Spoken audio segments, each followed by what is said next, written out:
All right. This meeting is being recorded. Get past the message. Okay. Good morning, everyone. Thanks for joining us today for our 31st installment of the EO Exchange series. Today's topic is timely, and it's how to pause and plan in times of economic uncertainty. On behalf of the Learning Committee, we are excited to welcome our new Strategic Alliance partners from CLA Accounting, Michael Slavic, Marcus Bowman, Dean Bosco, and Mark Wiskowski. A group of CPAs with some pretty cool fun facts to help us lead us into this panel style discussion. So first, Mike is going to be the moderator for a panel discussion, and then we have time for Q&A, and then we'll go into our breakouts at the end. So let me introduce the partners from CLA Accounting. Mike Slavic is the firm-wide expansion leader at CLA and the managing principal of the Nashville office. He has served the healthcare industry for his entire professional career and currently serves on CLA's leadership team. Mike is active with the Nashville Healthcare Council, Nashville Entrepreneur Center, Leading Age, and the American Healthcare Association. Mike has 6 grandchildren.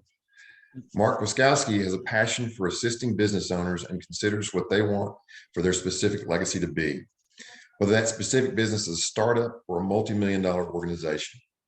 He has more than 33 years of experience assisting business owners in all areas of their life cycle.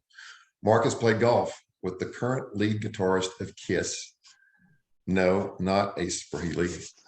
I wouldn't know who the current lead guitarist of KISS is, but that's impressive. Marcus Bowman started his professional career at a small public accounting firm in North Central Indiana before moving to Washington State in 2008 to start his own practice. In 2016, he merged that practice into CLA, and in mid-2021, moved with his family to Nashville to lead the outsourced accounting team. Marcus has 25 plus years of experience performing vocal music, 15 years of that performing as part of a barbershop quartet.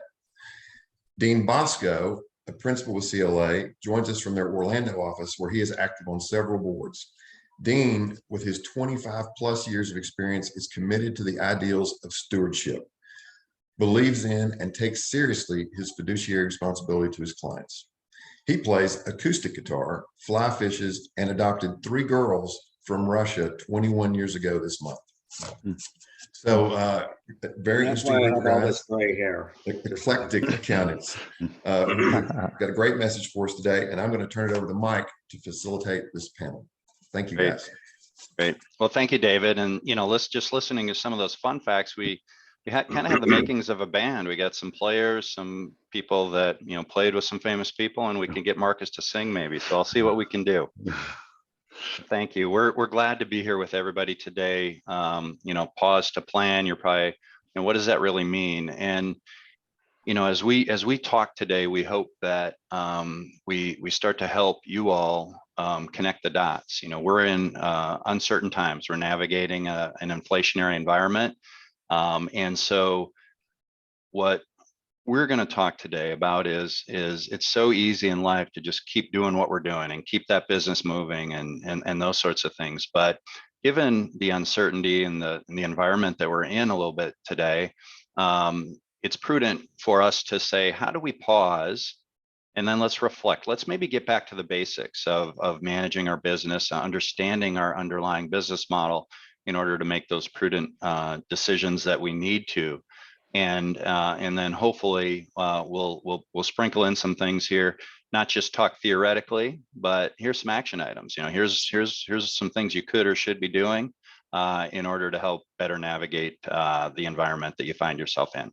So with that, we're going to start with Dean. And before we get into the specifics of pausing and planning, I think it behooves us to really have a level set in terms of what is really happening in the economy right now. And so Dean's going to share a little bit about a brief economic overview so that we can understand these economic forces that are at play.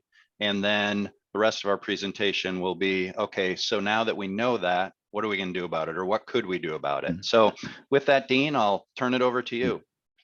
Thank you, Mike. I want to start by telling a little story. Earlier this week, I was in our Atlanta office And when I got to the hotel, I was tired, so I just went down to the hotel restaurant. There was a little sushi bar there, and there was a couple sitting next to me. We struck up a conversation, and he is a former Army Ranger, and we got to talking about what that was like. And he said something to me that was pretty impactful, and I think that it might resonate with the professional business entrepreneurs on the call today. He said, there is no such thing as tough. There's no tough, there's only trained and not trained. And I was like, wow, that actually makes sense. So the economy and the markets have a natural and very normal life cycle. They both experience periods of expansion, peaks, contractions, and troughs, and then they start over again. As business owners, you guys all know that what your business is about, how to go about running your business, and have the discipline to weather any current or future economic or market volatility. You're trained, and therefore you have the opportunity to not only survive, but to thrive. Right now, statistics show that 20% of new businesses fail during the first 2 years of being open, 45 fail within the first 5 years, and 65% of businesses fail in the first 10 years. Only 25% of new businesses make it past 25 years or more. So why is it's so important to kind of be disciplined during these times of market volatility and what's going on in the market right now? We are experiencing market and economic volatility, geopolitical and others. So what's going on? I'm sure this is not news to you, but I just wanted to kind of point out a few things again. Inflation is at 8.6%. It's the highest it's been since 1981. That's over 40 years. I remember back in 1985 when I was a senior in high school, my father telling me that our current mortgage on our family home was at 18%. I mean, could you imagine what that was like for people? Now, I don't believe that we're in that same kind of economic environment. History does not repeat itself, as the old saying goes, but it does rhyme. So we can look back and learn from history. Monetary policy over the last 10 years is now being reversed. The Fed is and will continue to aggressively raise interest rates to try to slow the economy and get inflation under control. And it has created some concerns. We're starting to see more and more economists believe that we might experience some type of mild recession in the future. But again, that is no direct correlation to what a business owner should do for the long term. And that's what we're talking to clients about, what we should be doing for the long term, for businesses as well as for people in the market. What else is going on? There is because what's the reason why we have the inflation right now is because of a couple different things. One, we've got continued supply chain issues that persist because of COVID, and the most recent one was the lockdown in China. So goods and services goods are still being slow to get out to their final destinations. And coupled with that, if you remember Economics 101, if demand goes up and supply goes down, guess what? Prices go up. Well, there has been and continues to be strong buying from the consumer because of the pent up demand from the pandemic, as well as the outflow of stimulus dollars from the government during the pandemic. There's still a lot of savings in the economy, so to speak. So people are out there spending dollars that they may not have had there not been a pandemic. And then finally, we have Russia's invasion of Ukraine, which has dramatically impacted not only from a human perspective, but impacted global oil prices and gas prices. So economics is considered a social science, and that means it uses scientific method to build theories to help explain behaviors of individuals and groups and organization, and it attempts to explain economic behavior which arises from, the exchange of scarce resources. So the translation of that is markets and a lot of times the economy runs on emotions. And what we have to do is come alongside the business owners that we work with as trained professionals to help try to take some of that emotion off the table, because we understand that markets go up, markets go down, the economy goes through a cycle, and we tend to experience on average a recession every 8 to 10 years. And it's been about that long since we have been in a recession. But I think what the prevailing wisdom is out there, and what we believe, is that if there is a recession, and the prediction is about 43% of economists believe that right now, that it will be a mild one. So I just read an article this morning, and I'll wrap up here, Mike, in the Wall Street Journal, saying that a lot of employers now are starting to rescind some of the offers that they've made recently in anticipation of contraction of the market and the economy. So we will continue to monitor, keep our finger on the pulse of what's going on, and continue to come alongside our clients and our entrepreneurs to make sure that they continue to be successful through the years. Thanks. Great. Well, thank you, Dean. And it's interesting as I listen to you. This is a normal part of the economy in the world that we live in, right? And won't be the last time that we see inflation. Won't be the last time that we, maybe talking about recessions and so forth. And so I think that's good to say, hey, this just isn't something that we've never experienced before, because it is, and we've gone through it. And then also this longer term view as an individual. You talked a lot about the emotion and how emotion drives a lot of things. And frankly, if emotion gets to us personally, one reaction to this could be that we put our head in the sand and say, hey, this is just going to pass. I'm not going to really do anything because, it is normal and that sort of thing. But I think what you're going to hear from Mark and Marcus is that probably just ignoring it isn't the most prudent thing to do. And how do we get back to some of these basics so that we can move forward in a productive way and manage through this, rather than having the current economic conditions manage us and manage our businesses. So thank you for that. You're welcome. And Mike, one last thing kind of towards that, even big corporations don't get it right. The car industry, back when the pandemic came, said, okay, we're going to stop or really slow down the manufacturing. And I see Mark shaking his head, buying computer chips that need to go in every single new car. And then when things started to ramp back up, what happened? Those semiconductor plants just sold their chips to somebody else, gamers or whatever. And the car manufacturers had to get back in line. And that's why car prices went up. Great. So it's being disciplined, sticking to what you do best and what you know, and taking a long view. Great. Well, Marcus, as you listen to and think about some of these current economic conditions, could you simplify for folks, maybe a few areas that business leaders should focus on, and then maybe, there's some tools or best practices they should be thinking about? Yeah, thank you, Mike. I'd be happy to do that. And none of this is really going to be new.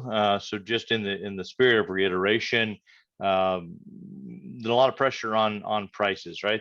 That means input costs are being affected. So focus areas for businesses as you're trying to navigate these times, and any times that are like these. And I appreciate the commentary on the cyclical nature of the economy and business, because if you've been in business for any period of time, you've seen this happen. Maybe not exactly like this, but something like this before, right? And so, as Dean said, hopefully our responses can be to get back to the basics and to focus on what we know, to stop and plan and think our way through these things, as opposed to just react to them, right? And so, thinking about supply chain, the incoming flow of goods, and how are those going to be impacted? Thinking about another really important input cost, workforce. This is one that's gotten a lot of attention. over the past few months, in particular, thinking about the workforce cost. And then ultimately, those things are going to drive pricing, right? So understanding your business, understanding your material input costs, and ultimately coming up with a pricing strategy that's going to fit the times that you're in, that are going to match what's happening in the market. Being able to take advantage of that is going to be really critical to coming out on the other side of this in the best shape possible.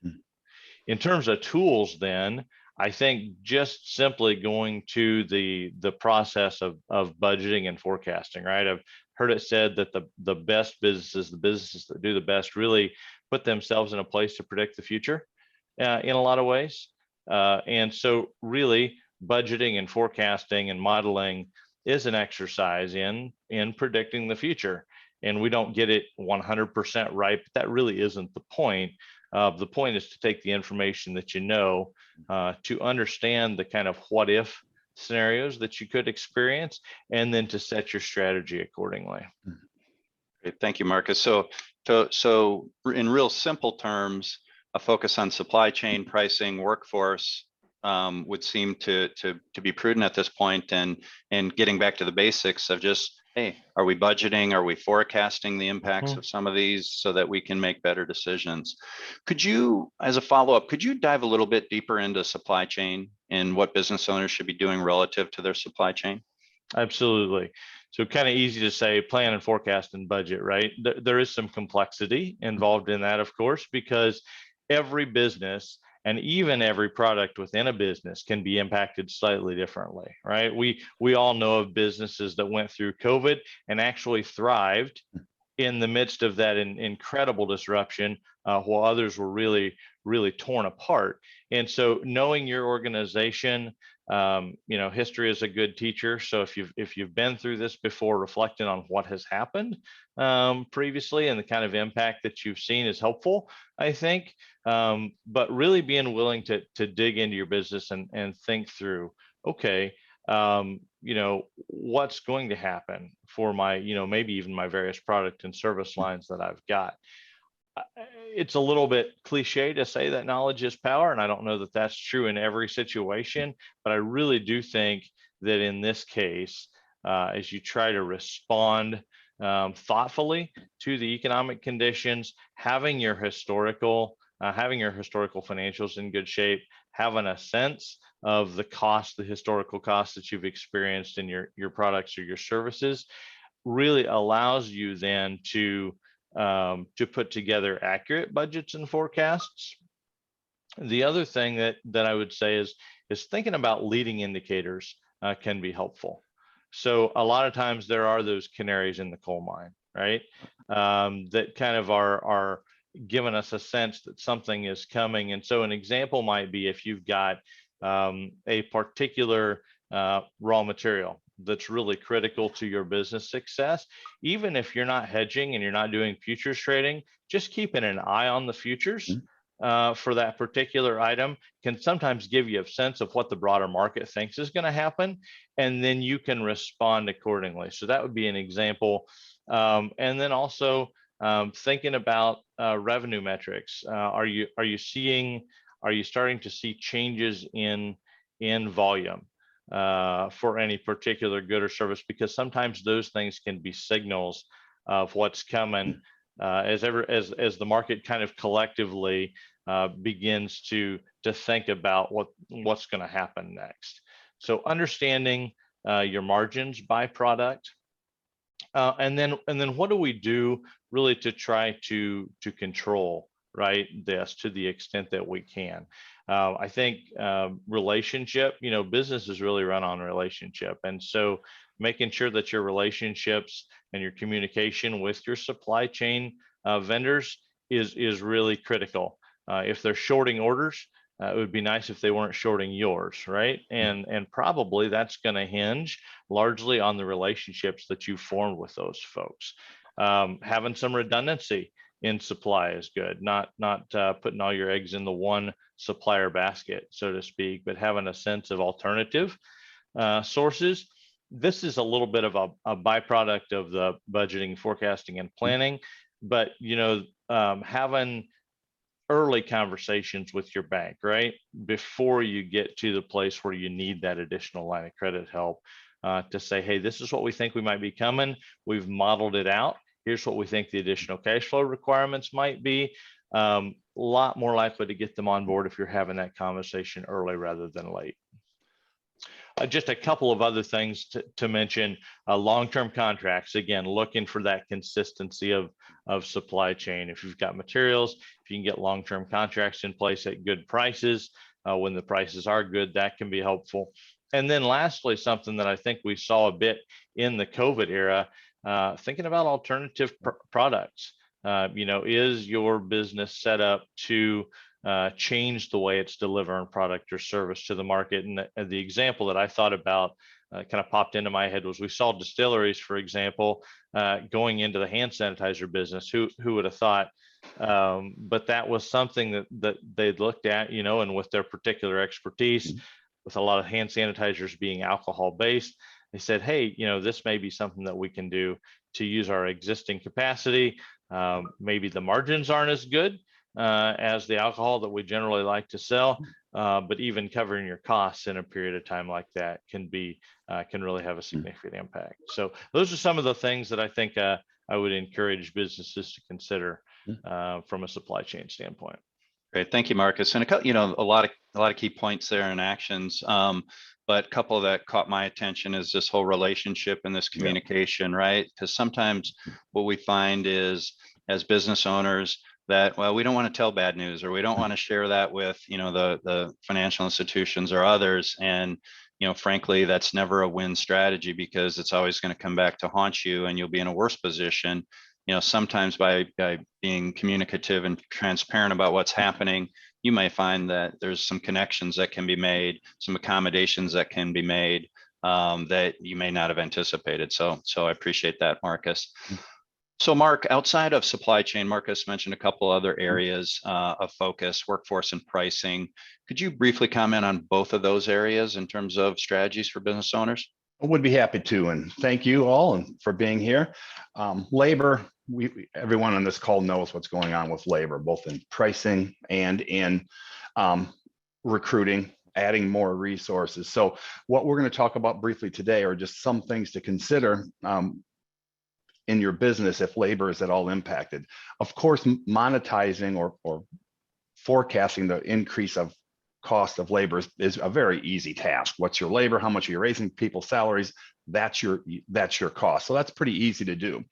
But in an area of high demand and growing wages, are there any roles in your organization that could be able to be outsourced on a fractional basis that will potentially would lower your overhead cost, your fringe benefit cost? What could you look at like that? And what we're seeing a lot of clients in all industries are, if you have a lot of Excel spreadsheets running your business, or if you have multiple ERP type systems, it all depends on industries, of course. If you're in the services industry, you probably wouldn't. Are there ways that digital technology can now start to make things more automated? What 5 years ago would be an overly expensive task, with the current revolution within the digital transformation arena, there are tasks now that can be digitalized in a fairly reasonable price points that could eliminate some challenges from your staff having to do things very manually rather than doing higher value things. Just things to consider. And Mike mentioned it, and Marcus mentioned it about contact and communication. What are you doing to retain your current workforce? What we at CLA, as an example, are doing this year, we had an initiative to re-recruit our current employees. What does that mean? It actually is just being very intentional and deliberate about those conversations, kind of like Marcus mentioned with the bank or with it's very important to re-recruit, we believe, to retain, especially in times of low availability in the job market. And also understand what your why is and communicate that. Talk to your HR teams and your HR groups and really kind of come up with a strategy that your people understand what role they play with the organization and why they're playing it. I think that's resonated well with certain clients that we work with that have taken that their mission and communicated it effectively to all people in the organization. We found through surveys that people want to work for some place that they know why they or do what they do. So I think that would be something to consider. Let's flip it over a little bit to pricing. We all know what's going on with pricing. I used to go to Starbucks and get my drink. It was $4.83. And one day I walked in, it was $5.43. 12.5% increase like that. They're very good at their price increases. They were probably one of the first groups that jumped really fast on price increases. So that segues into timing. The timing of price increases is critical. We're never too late for anything, but I think any organization that doesn't really consider a significant or price increase, and I think Marcus teed this up really well with his understanding of margin by product, is I don't think a flat 10% price increase with every product is a viable strategy. I think that's where your understanding of your business makes a lot of sense. Which products do you serve that have brand awareness, which products are essentials, which products are discretionary, because those decisions around price increases are going to be different depending on those things. But price increases should definitely be being considered. I'm sure you all have done that, and then understand where to go, which product, and when to effectuate such a fee increase. One more sidebar conversation. Great client of ours reached out. They're budgeting for 2023 and already said that, I know we normally get a 3% increase. We assume it's going to be higher. Can you let us know what that fee increase could be? So what that means is the market, you all see price increases, your clients will expect an honest conversation. It takes a conversation about, hey, we have to raise you more than usual. And here's the why. So communication, you hear it as a consistent theme throughout this conversation. So that's what we have on the labor and pricing. Nothing, again, there are no silver bullets. That's kind of why we keep talking about getting back to the basics, but we're trying to take away some of the noise from you and really focus on the basics of your business. Thanks, Mark. And it's another quick story how simple this is when we talk about this pricing and getting ahead of that. I was out to dinner with a good friend that has a transportation and logistic business, and he started going down the path of, gosh, I'm having to give my employees these wage increases and to be competitive and those sorts of things. And so, we immediately flipped that conversation into, okay, that's what's happening to your employees. You need to do that to keep them. Well, what are you going to do on the revenue side? How are you going to pay for that so that your business remains viable? And, sometimes I think we get scared about making those kind of decisions because we don't want to upset our customers and our client base. But, it's the reality. And the reality is, in everyday life, as Mark indicated, his cup of coffee went up. Everything we touch today is more expensive. So don't be naive that nobody understands this inflationary environment or aren't taking similar actions. And so, again, we encourage you to be as proactive as possible on that. Mark, could you show us, we talked about these action items and we talked a little bit about these tools, budgeting and forecasting. Could we maybe look at a quick example of how to do that? You bet. I'm going to ask Karen to please share the screen, and it's good. And don't be shocked, but there's a lot of numbers on it. So bear with me, and I can talk through this with you. And I don't expect you to be able to read this.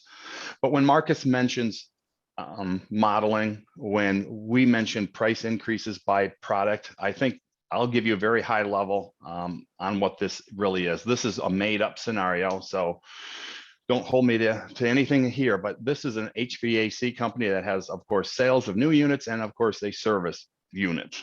What you have for 20 and 21 are historical financial information. Marcus's point, that was accurate and is great for a baseline. And in 2022, of course, we have to make some assumptions. And why I highlighted and I don't want this, these don't need to be complex. Actually, the simpler, the better. So dependent on what your specific business is. But in this case, the highlights in yellow are the things that actually would just automatically update 22, 23, 24. So this is your what if scenario modeling. This is a PDF document, so we won't do that now. But this just is, I believe, is critical for someone to navigate uncertain times. And once we get through that and we have these tools, I think they're always good to have. We use these models for folks that want to consider leasing a new facility or buying a new facility, or starting a plastic surgeon that wants to start a high-end luxury spa. And that is areas that I think that Marcus, you mentioned you can't see the yellows. I can see all of it. So maybe that's you. So I apologize if folks can't see the yellow on their screen. But what we do with these models is that we just be able to play what if. So in this case, I'll be very brief because I know we're running up against time. If you look to the far right, these are the assumptions that were made. And it's because of the environment that we're in, the installing and selling of new units goes down, the maintenance contracts go up. But what I wanted to really visualize for everyone is what happens in this case is they did not raise their prices fast enough. The assumptions, if you would read them, would show that the cost went up as we're all experiencing it, but they weren't fast enough to raise their pricing. And thus, if you can see from the cash flow, end of the year cash at the end of 22, it's negative, and then you can't catch up. So that's just a very high level. I know we're at our time here.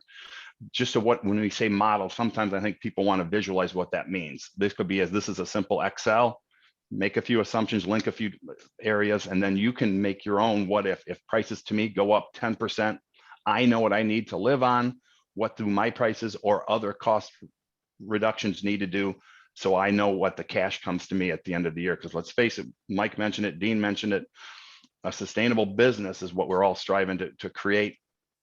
You as an owner have to be able to live off that business. So creating sustainability, we believe, is a lot easier when there's tools like this that you can forecast and react to very quickly to make those timely decisions. We believe that numbers provide clarity for your decision making.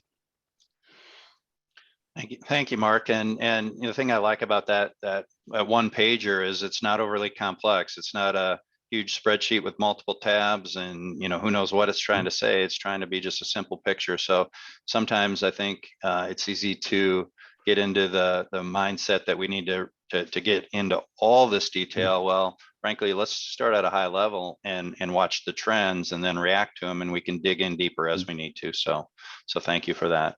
So I think Marla and Karen and folks, turn it over to questions. I don't think I've seen any in the chat, but want to make sure we have an opportunity for folks to ask some questions. Mike, I'll fire off one first. So for me, the Great Resignation and the labor participation rates going down so significantly, as we were trying to recover from COVID and trying to regain, ramp our staff back up, we had to raise our rates, our pay rates 30 and 40%. Are you guys, what are you seeing in the labor participation rates, and do you think that's starting to come back, or is that pain going to continue? Great question. I'm gonna turn that over to Mark just to talk about the labor side, and I can add some comments as well. But want to allow you to kind of continue down that path. That would be great, Mike. Thanks. And David, great question. We're seeing that in all industries. People went and got their gig job during the pandemic, and there was a certain group that just didn't come back to the labor market. As Dean did mention, we are seeing, because of the risk of the recession, we're seeing a little bit less. I'm not going to say it's still tough to get talent, but I think it's not appreciating as badly as fast as it was. I haven't heard from our group what we think about people coming back to the market, if that's going to actually change, or we're going to get some of those people that might have worked for you coming back into the labor market. But we believe that it's the labor pool that we have now tends to be holding over the last couple of months based on information that I've read. So I don't know if I'm answering your question, David. I don't think it's getting worse is what I believe, but we're just really concerned about if those people are going to come back to the labor market that left. I don't know, Mike or Dean, if you have any other commentary. I think it goes back to, I think one of the strategies you talked about is how do you connect with your people in a different way than you have? How do we re-recruit our people? How do we get to know them? How do we make sure that they understand the bigger picture and that it's not just a job, maybe it's a career, but why do they do what they do? Why does your company do what you do? And that creates a different kind of individual that's grounded. Compensation is always going to be important, but as we always hear, it's not the most important thing. And if you have that connectivity with people, they're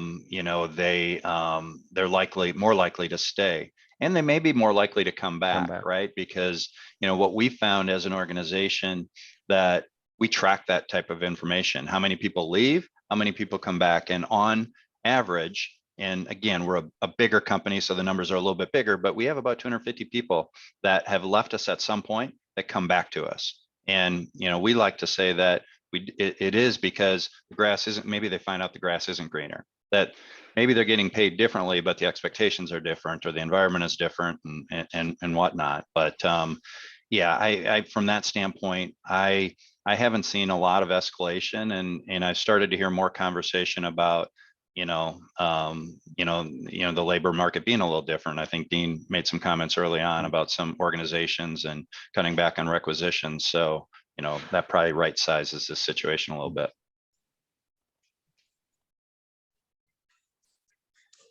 Any other questions out there? If there are no other questions, we'll give it a minute, then we'll move into our breakout rooms.